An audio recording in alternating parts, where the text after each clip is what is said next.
Hello, my name is Ryan Gardner. I'm the Vice President of Client Services here at Highgrove. I'm here to talk to you today about the importance of irrigation mapping on your Atlanta properties.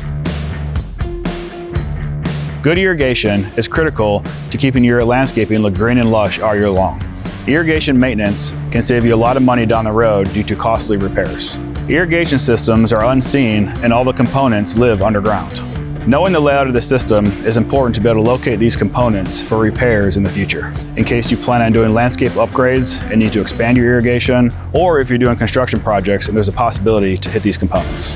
The irrigation map should be color-coded, showing where each zone covers, where the water meter is located, the irrigation clocks are located, the valves and the sprinkler heads as well.